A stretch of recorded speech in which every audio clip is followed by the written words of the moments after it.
Hi, this is Jeff, And this is Gina. and we're here for the second episode of Who Murdered Sir Harry Oakes.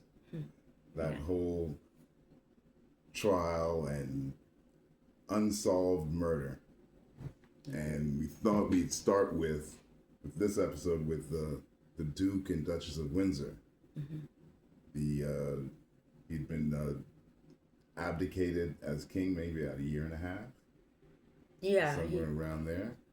And so they arrived in the Bahamas aboard the Lady Summers after being smuggled. I thought it was the Excalibur. The Excalibur is what got them out of Lisbon, but they arrived in Nassau in the Bahamas on the Lady Summers. Got that out of Bermuda. Gotcha. And so they were smuggled out amongst the refugees. Smuggled out of Lisbon. Correct. Right. With the homeless people. And we'll tell you about that one. We'll tell you about all of that a little later. But you see what they are coming to in the Bahamas. The former king, now Duke of Windsor, now governor of the Bahamas, what he comes to, an island of 70,000, 60,000 black and mixed Bahamian, and with 10,000 foreign, Europeans. British, Canadian, Americans, a lot of people coming in and out of that 10,000, and they arrived to find Government House is dilapidated, the official residence of the governor. No infrastructure. They gave him. It seems like they gave him a half a country to run and basically put together. It was a big task they were putting on his plate. And after arrival, come to find out they can't live in Government House. Termites. It's falling down. And then they meet Sir Harry Oakes, or meet up with him again. I believe there's definitely a strong possibility when the Duke of Windsor was the Prince of Wales, they may have met. In 1935, when Harry Oakes became a British citizen, and in 1935, and the Prince of Wales at the time was Edward, Duke of Windsor. He was the Prince of Wales, and before he became the uncrowned king, and then he became the Duke of Windsor after he abdicated, and was known as the Duke of Windsor when he was governor of the Bahamas. Now, Sir Harry Oakes at the time, he had already discovered the gold mine, already become the richest man in the world, and was getting out of Canada, moved to the Bahamas, elected to Parliament, still hadn't paid his taxes, which were 85%.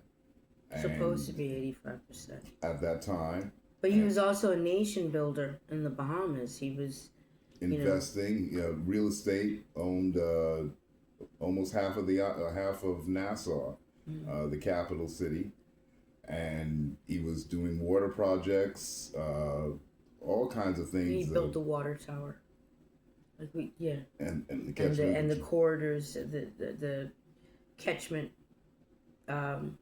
system to catch rainwater and deliver it through pipes and stuff in the bush to the water tower. Yeah. And so now you have Sir Harry living there, taking care of the Duke of Windsor and the Duchess of Windsor, giving them a home, and they both are not happy with the way that they're being treated by the Empire.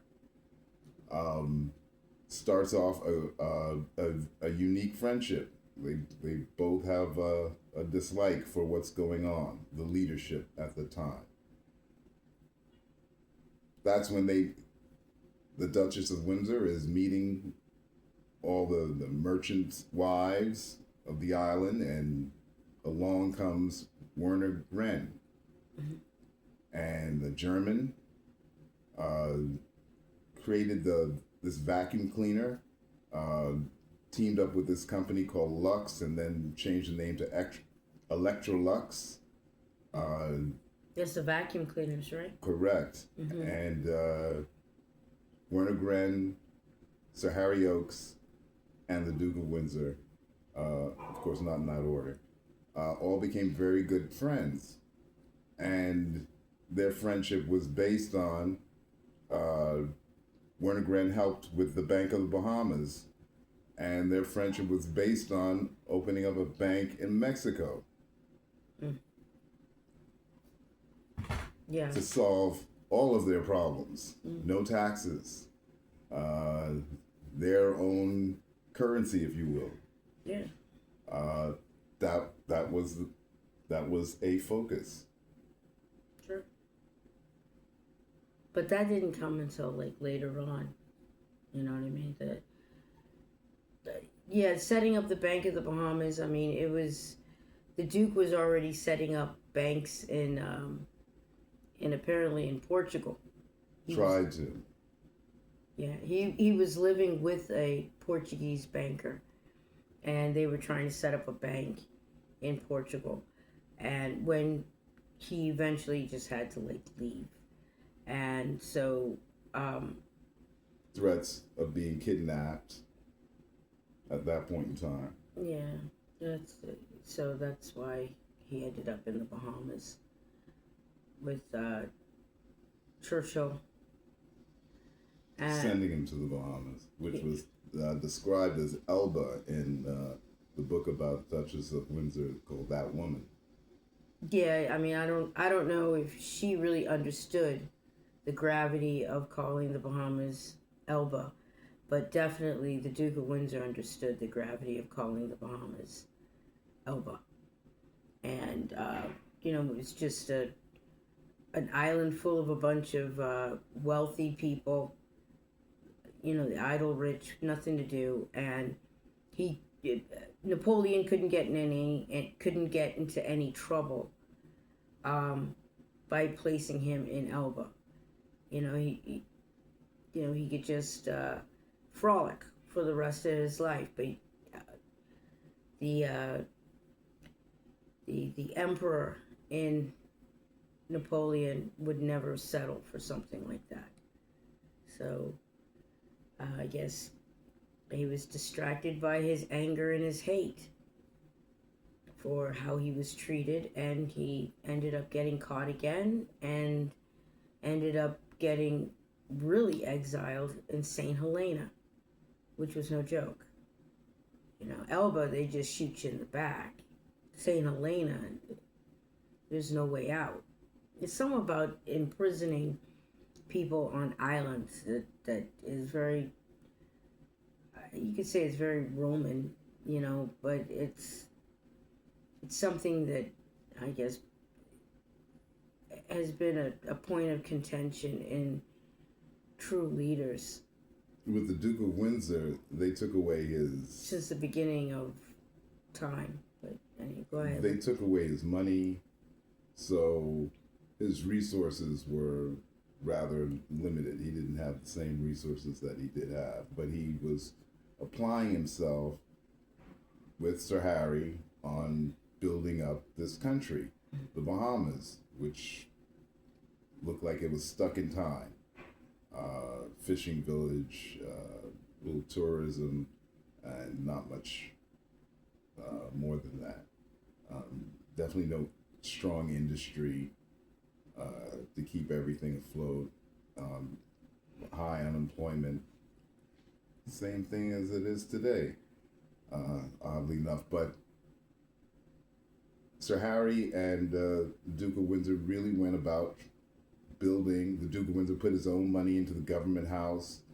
There were a lot of initiatives to try to build the country, but the country is filled with citizens based in tribal behavior. In That Woman, Duchess of Windsor refers to as petty-minded. Citizens as petty-minded. So through, I guess, all of this. She actually called them petty-minded Negroes, but I don't know why they don't put the full quote in the book, but that's exactly what's there. The Duchess of Windsor did not lie. Tear down a building because you don't like the fourth floor. That type of concept. Mentality, yeah.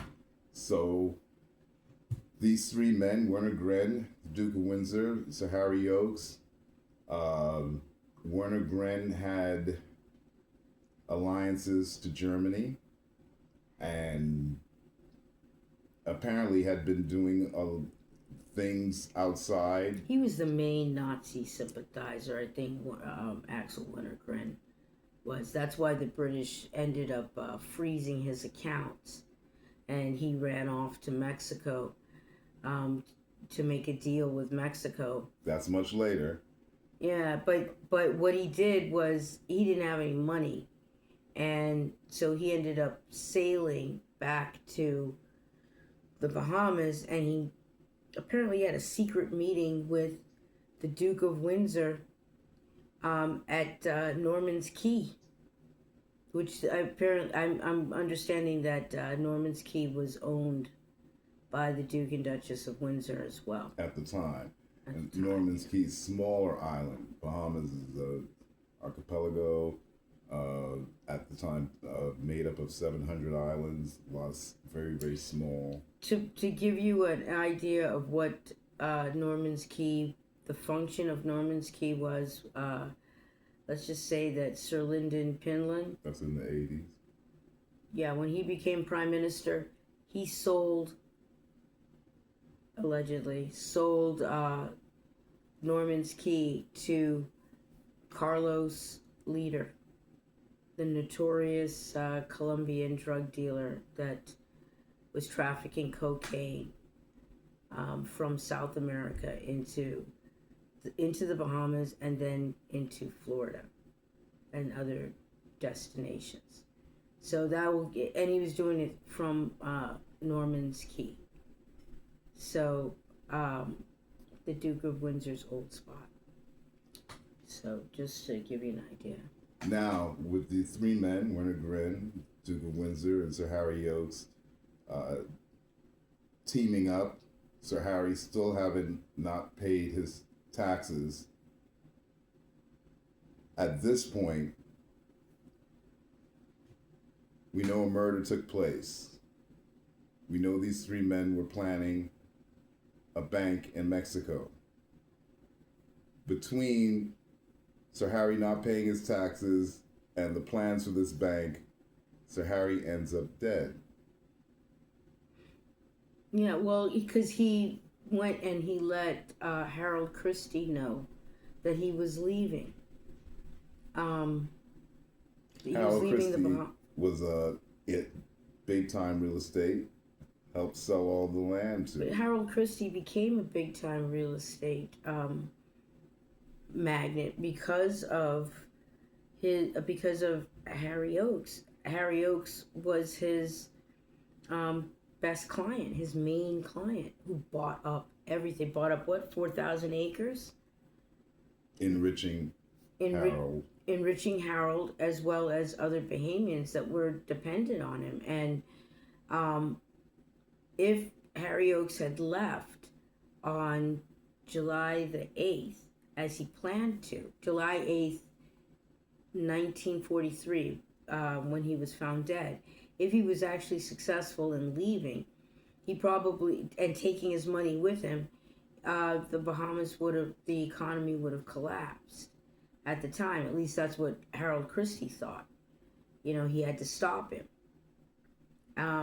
All of their investments would have collapsed if Sir Harry Oakes had walked out that door and gone to Mexico with Axel Wintergren and possibly in the Duke.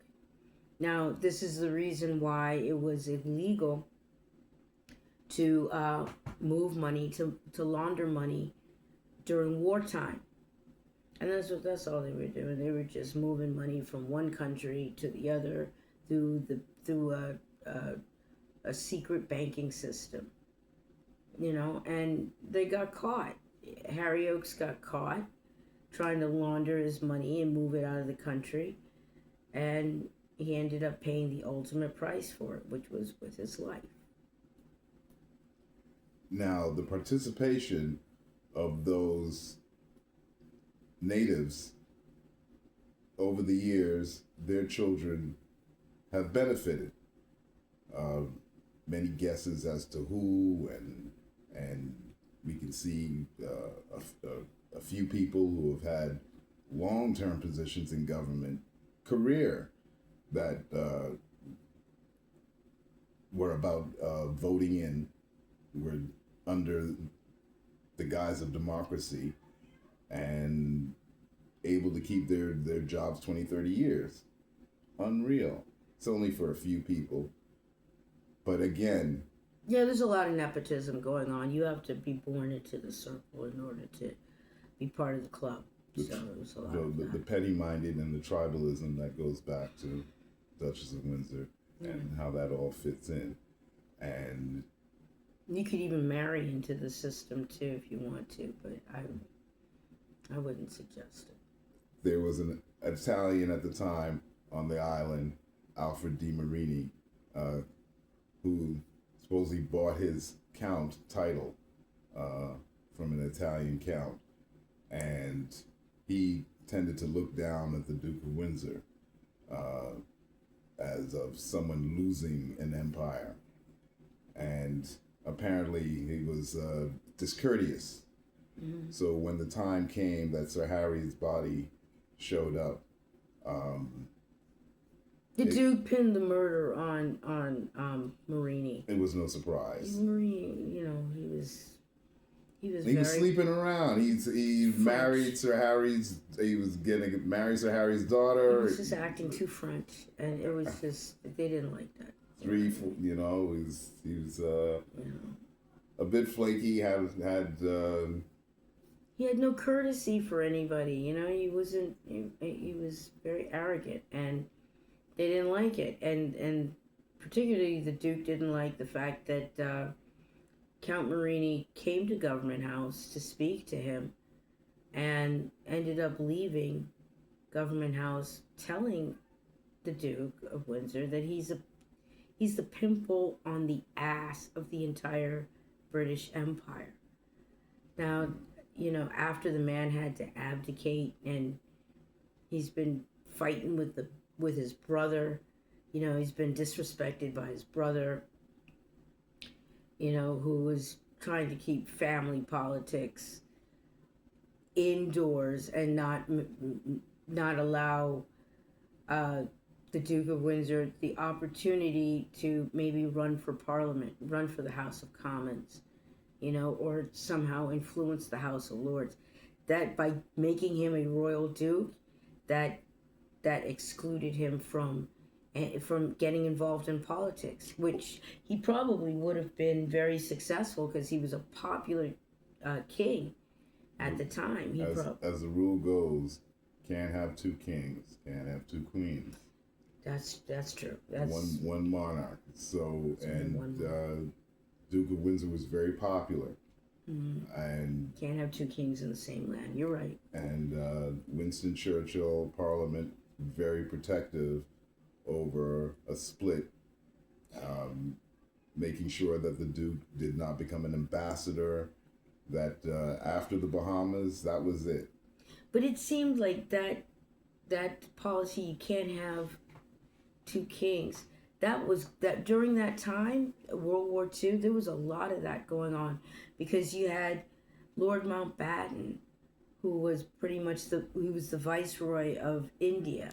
You had him resigning from his job after 4 years. After 4 years in India.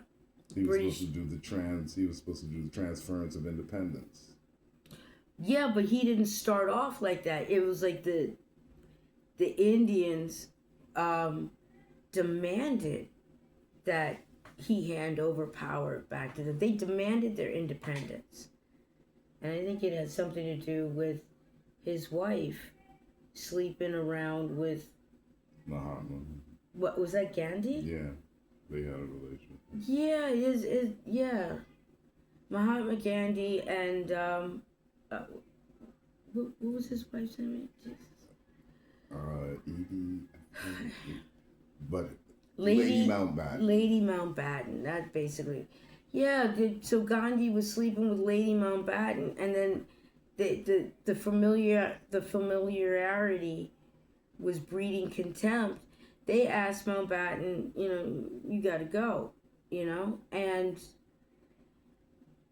so he left and he went back. He's king, pretty much. He had to go back to England with his tail in between his legs and live under another king. So there was a lot of temptation for him to overthrow whoever the monarch was at the time. Or the fear that he would, or the fear that he might, but that happens years later. Yeah, it didn't come out till years later, but yeah, the threat was always there. So you've got Edward VIII, who just abdicated from his throne and gave it to his brother, George VI. And then you've got Mountbatten abdicating as viceroy of India and coming back to England. Man, it was just a lot of energy. It was like...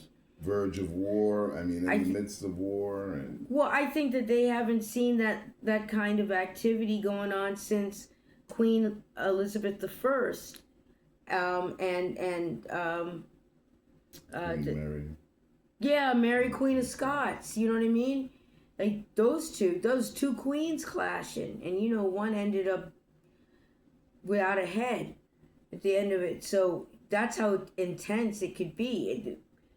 Queen Elizabeth I signed the death warrant of her cousin, Mary, Queen of Scots. And then the next thing you know, she's beheaded. And I know she was like, how did my head get chopped off? You know what I mean? And not hers. What? So you got 3 kings running around. Oh my God, England had too many kings at one time running around. That was one issue, but nothing happens to the monarch unless you're Mary, Queen of Scots, and unless even if you're the wealthiest person in the land, you have to pay your taxes. There is punishment if you don't pay your taxes. Yeah. I think they're a lot better about it now, but back then, to have an entire country based on one man's pocketbook, one man's wallet, and how that came to be, to me, that was the greater crime, allowing that to occur. Harold Christie gave away the country and put Sir Harry's life in jeopardy by doing that. Everyone should have seen that kind of like coming and should have warned Sir Harry, look, this is a setup, because they're going to rely on you too much. More money's going to have to come out of you than you're going to make, just to kind of like keep things going and so forth. And he saw that coming and he tried to get away. And what we have seen throughout the years, when you invest in the Bahamas, if it costs 10, if you're set out to invest 10, you'll end up spending 30 or 50. And it'll just end up that way. But the British Colonial Hilton.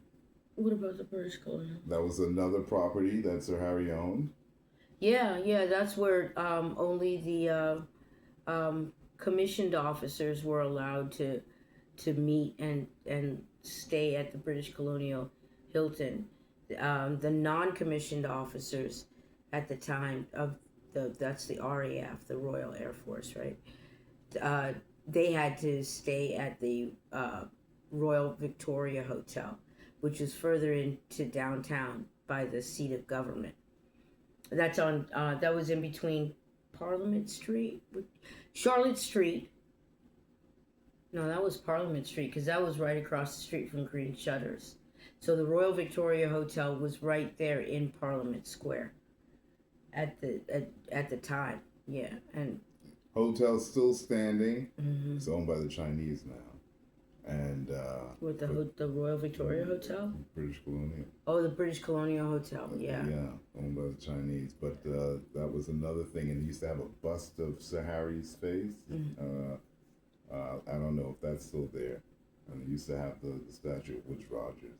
I think the Chinese wanted the British Colonial Hilton because the British Colonial Hilton's on top of Fort Nassau, which is I believe is underneath. Well, it is the site of Fort Nassau, and there are tunnels under the hotel that connect to Fort Charlotte, Fort Montague, and even to the former U.S. Embassy site on Queen Street. All of them are connected. The American Embassy had to move once the Chinese bought the hotel due to all of those tunnels. Yeah, and I think they had to seal off those tunnels because the Chinese now own the hotel and have access to that. So, got to be more careful. So now you're furthermore into exactly how Sir Harry was kind of like set up, and we will next episode go. Yeah, Sir Harry did have the big setup. I mean, I guess Harold Christie did open up the keys to the kingdom to Sir Harry Oakes, and the Duke of Windsor also realized that Sir Harry Oakes had the keys to the kingdom. So I don't know why he would leave a place that he had so much access to everything. I mean, he was a member of Parliament, and his constituency was the whole western end of the island. He didn't like it, which he owned. He didn't like it. He didn't like he didn't like what was happening. His investments weren't paying off. He saw a lot of things. They were threatening to bring in casinos and stuff. And he didn't want that whole gambling and the gangsters, as they call it down there, gangsterism, to start, which Cuba, the mafia in Cuba, were kind of like interested in the Bahamas because they saw that at one point Cuba was going to change, and they were trying to jump in on that. So now you get the full setup. I also was thinking about how Mary Queen of Scots, before she became Mary Queen of Scots, was also Queen of France as well. So she went up in there speaking French too. Like up in Scotland, and they wasn't into that. You know what I mean? It's just like, I don't know. I don't want to seem like I'm anti-French, but I'm just saying. There's just a lot of that negative energy, what they had for Count Marini. It just seems to be, it just shows up when you least expect it, and then you notice the pattern, and it's just, why the woman with the French background got her head cut off? Why did Marini, who was also French, get pinned with a murder that he didn't do? Why were they trying to put a rope around his neck and kill him? Y'all don't understand this, That's a serious thing to go on trial for a murder you didn't do and get set up like that. So, or get your head cut off for something that, something that for getting accused for something that you possibly did or didn't do. You know what I mean? Well, they took offense to something that Mary Queen of Scots did. So, and the offense that Sir Harry did was to pull out and pull all your money out, and the country collapsed. And you didn't pay your taxes. And these people are very sensitive about things that you just take for granted. They get sensitive about it. And the next thing you know, you're dead. So it's that crucial. It's that. The level of acute animosity rises the higher you ascend. The higher you ascend, yeah, you get more haters, man, and then you don't know where they're coming from.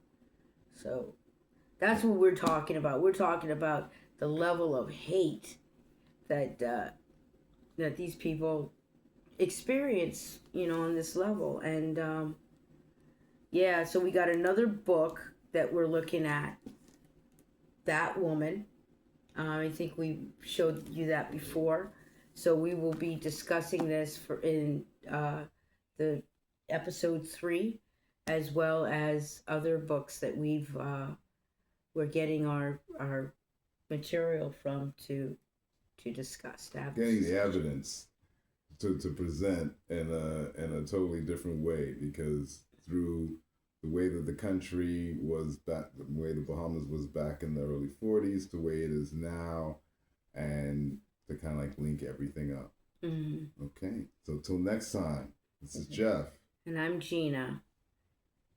And we'll see you again to talk more about the death of Sir Harry Oakes and what contributed to unsolved murder.